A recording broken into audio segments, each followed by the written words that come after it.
mas eles eram morosos no conhecimento, eles eram lentos nisso, tinham dificuldade de internalizar isso. E o que Jesus faz para sanar essa tendência deles? Jesus dá uma aula. Jesus abre a Escritura diante deles e caminha com 2 a 3 horas com ele, dando uma aula. E eu fico imaginando que aula, meus irmãos. Você não está diante de um cara fanho pregando com um sotaque carioca, que às vezes dá coisa no teu ouvido. Você estaria diante do Deus encarnado, da palavra viva, do eterno, daquele que estava lá no Éden, na criação, falando haja luz. Imagina que aula! E essa é a aula que nós teremos também na eternidade. Essa é a aula que lá na eternidade, com Ele, sem mediação de um livro, veremos face a face e compreenderemos aquilo que nós não entendemos nessa vida. Nossos dilemas, nossas dificuldades e muitas outras coisas que foram obscurecidas para nós. Jesus abre a Escritura e Jesus ensina para eles uma coisa. E aqui eu quero que você preste bastante atenção. Olha o que Jesus faz. E começando por Moisés, discorrendo por todos os profetas, expunha-lhes o que a seu respeito constava em todas as Escrituras. Jesus está ensinando esse povo a ler a Bíblia. Jesus está ensinando esse povo a como eles deveriam ler o Antigo Testamento. Esse aqui é um dos textos principais de interpretação bíblica. E aqui eu quero enfatizar bastante. É possível que você tenha 30 anos de igreja. É possível que você tenha lido a Bíblia de capa a capa. E eu creio que a simples leitura da Bíblia, ela é suficiente para a salvação. Ela é suficiente para a compreensão mediante a iluminação do Espírito. Mas eu também creio, a partir desse texto, que você pode ler muitos textos do Antigo Testamento de forma errada, de forma moralista e de forma equivocada, se você não lê-lo da forma que Cristo lia o Antigo Testamento. Como é que Cristo lia o Antigo Testamento? Tudo converge nele, tudo aponta para ele e para a história da redenção. Não é sobre um Adão que pecou em um jardim, mas sobre um segundo Adão, que no deserto foi provado e venceu, que permaneceu puro, sendo realmente nosso substituto.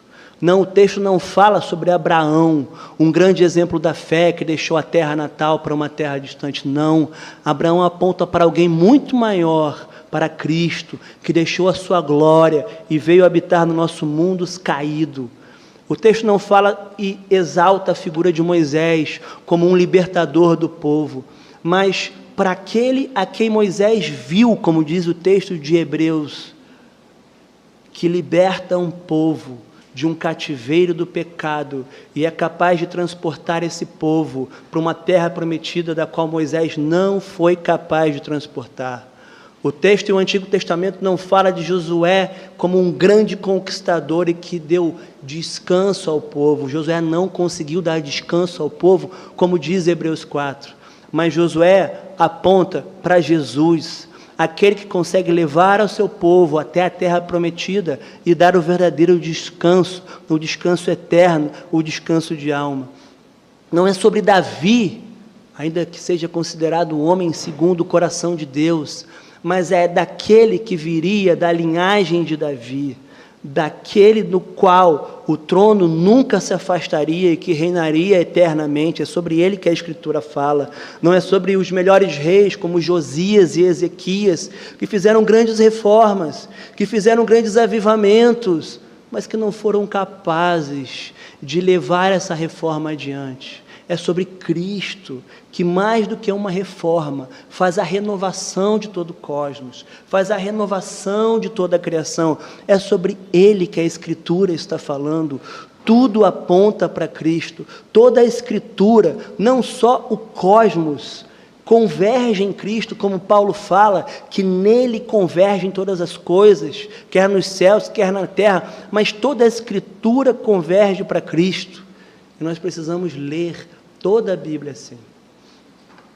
Charles Spurgeon, um grande pregador batista, em sua escola de pregação, com os seus jovens aprendizes, e ele ministrava essa aula de teologia bíblica, falando sobre isso, a importância de pregar no Antigo Testamento, falando sobre alguma conexão com o Evangelho.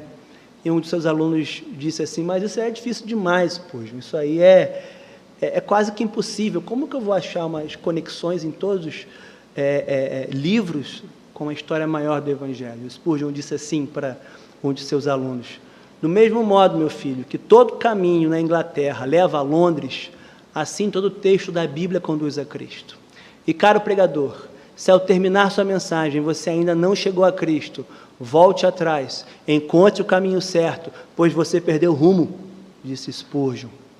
Toda a Escritura aponta para a história da redenção, no qual Cristo é o protagonista. Cristo está agora ajustando a lente deles, ajustando a interpretação deles, dizendo: vocês precisam enxergar a Cristo aqui.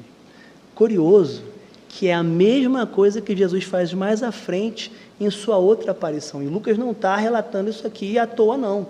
Nenhum texto na Bíblia é colocado ao léu, não. Olha lá no versículo 44, quando Jesus aparece para os seus discípulos reunidos. A seguir, Jesus lhes disse: são estas as palavras que eu vos falei, estando ainda convosco. Importava que se cumprisse tudo o que de mim está escrito, aonde? Na lei de Moisés, ou seja, no Pentateuco, nos profetas e nos salmos. Tudo aponta para Cristo, e Cristo está repetindo essa mesma afirmação 2 vezes no mesmo capítulo, e isso é muito significativo. E tal qual esses discípulos, nós podemos perder de vista o Evangelho se nós não interpretarmos dessa forma o Antigo Testamento. Mas